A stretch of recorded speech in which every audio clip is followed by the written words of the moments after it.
Well, it's been 2 months testing the entire iPhone 17 range, and I did not expect this. As you probably know, I bought the whole line this year just to make sure that I provide a well-rounded review for you. As well as the iPhone Air, I tried the iPhone 17 Pro as well, which to be fair, I was hoping that would be the one that I would end up with like I did last year, but I returned that one. It just wasn't doing it for me, but I'll explain in a moment. I'm still using the 17 Pro Max, mainly because I kind of have to for these reviews here, the comparisons. Whether I like it or not, the 17 Pro Max is still a reference in the industry. But the phone that I have actually enjoyed the most is this one, the regular iPhone 17. So in this video, I wanted to talk to you a little bit about why I returned the 17 Pro, why this basic 17 has been such an incredible phone from day one.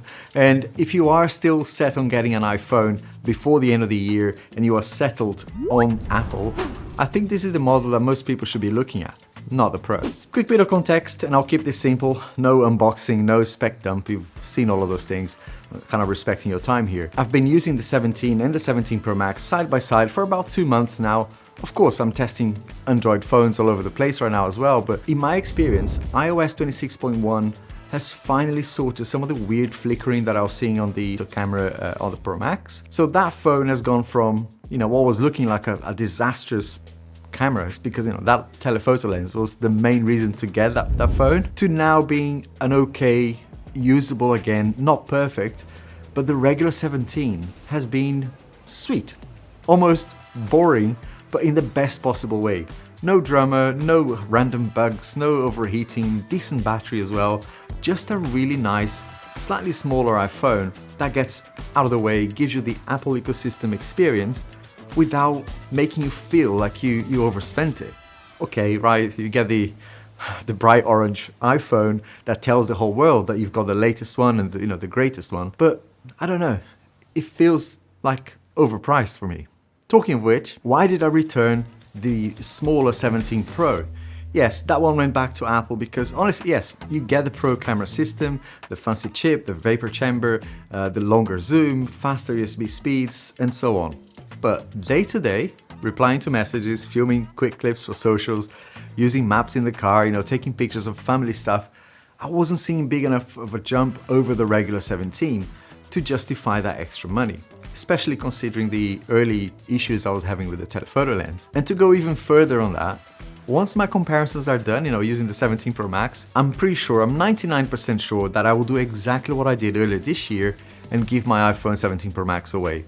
For now, it is the one that everyone will compare against the S25 Ultra and the S26 Ultra in a few weeks, so it is that kind of industry reference that I still need to keep. By the way, that comparison video between the S25 Ultra and the 17 Pro Max has turned into a bit of a monster movie.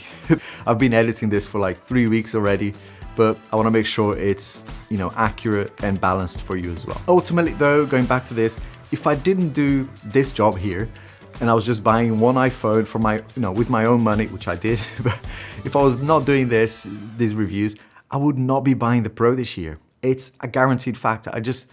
This 17 would be the one that would get 100%. Let me explain that. But before I do that, a quick break here to thank our channel sponsors, Basis, for sending out something that has genuinely made my life easier on all of these shoots here. I've been testing their Prime Trip VD1 Pro 4K dashcam, and if you're like a little cautious when driving, this thing is such a nice safety net. One of the main reasons I like this is that it's one of the first dashcams to combine a solar panel with an internal lithium battery, which means you can keep an eye on your car for up to 14 days while it's parked. That is awesome. It's almost like a Tesla feature, right? And it does that without you having to hardwire anything into the car. It goes into a low power standby mode and then instantly wakes up if it detects a bump or any motion near the car, and records a 30-second clip in full HD from both the front and the rear cameras. That's awesome. It's been great for me when I leave the car, like at a hotel, airport car parks, or even here in the studio when I'm working late. I don't have to touch the fuse box. I just use the included charger, and the built-in battery plus the solar panel will do the rest for me. And more importantly, when you're driving, you get proper 4K footage audio as well from the front camera, and up to 3840 by 2160 at 30 frames per second, plus 1080p from the rear with Sony Starvis night vision, HDR, and a really wide field of view, as you can see here. So number plates, lane markings, all of those details are actually readable even in low light. There's also a built-in Wi-Fi 6 and an app as well, a very modern app, so you can quickly preview, download or share clips straight to your iPhone 17 without taking the card out. Voice control is built in too, with simple commands like take a picture or lock the video so that it doesn't get overwritten. You're not stuck with fiddling with buttons, while you're driving. You don't want to touch that thing when you're driving. And you also get GPS, loop recording, and even a 32 gig micro SD card that comes in the box. But I actually recommend that you spend another 10-15 quid and get a 128 gig card, because the camera actually supports up to 512 gig if you want even more, but 128 gig I think is a sweet spot for me. I'll leave a link down below here if you want to check out the current pricing. There's a lot of deals right now that Basis are running. There's a QR code in here as well if you're watching from a TV. And thanks again, Basis, for being such a good partner for the channel and sponsoring this video. Now, there are several reasons. The first reason is the way this thing feels. It's hard to quantify, but from a qualitative perspective, it sits in a really nice space, right? Big enough for content, small enough to be comfortable, very durable as well. I dropped it a couple of times without a case, which is a bit of a problem, but no scuffs, nothing like that. You get a 6.3-inch OLED display, ProMotion, and 120 Hz display, and an always-on display as well. So all the normal like iPhone features that you'd get on the Pro kind of, are here now. Sadly, you still get the dynamic island, which I don't particularly like, but an aluminum frame that is lighter than the Pro models actually feels like a proper flagship, but one that you can actually use one-handed without feeling like you're holding a tablet in your hand or getting too scared to drop it and things like that. And crucially, like I said, ProMotion here, Apple didn't hold back on the screen, which is really welcome. For me, is one of the main reasons why I never recommended the regular 17, because even though people said, oh, no one cares about 60 Hz, I do. And I couldn't any heart say buy the regular 16 for that price. Now, what about performance? Well, again, performance has been exactly what you'd expect from a brand new iPhone. The A19 chip here has handled everything that I've thrown at it. Editing photos, social apps, games, 4K recording, it just gets on with it. Of course, you do miss a couple of settings in the camera app and, in video recording, but I personally think it's a nice compromise here. Battery has been really solid as well. For me, this has been a charge overnight, forget about it sort of a phone. Even on heavier days with a lot of camera use and navigation. And camera-wise, the gap between this and the Pro models has definitely shrunk. I mean, it's one of those things I think Apple is shooting themselves in the foot a little bit, because even though you don't get a dedicated telephoto lens, and that's the main difference here in real life, the digital zoom in here is gonna be good enough for most people, like kids' sports day and things like that, without, when you put them side by side, there's not that much of a difference. Daylight shots, portraits, family stuff indoors, 4K video at the normal kind of focal length. It looks so close to the Pro in a lot of situations that I've had to check the file names to see which phone I used, because it's very close. Importantly, the regular 17 has not had the weird autofocus and flicker issues that I made entire videos about, on the 17 Pro Max. Talking of which, on the software side of things, you're getting the full iOS 26 experience here. There's nothing cut down or anything like that.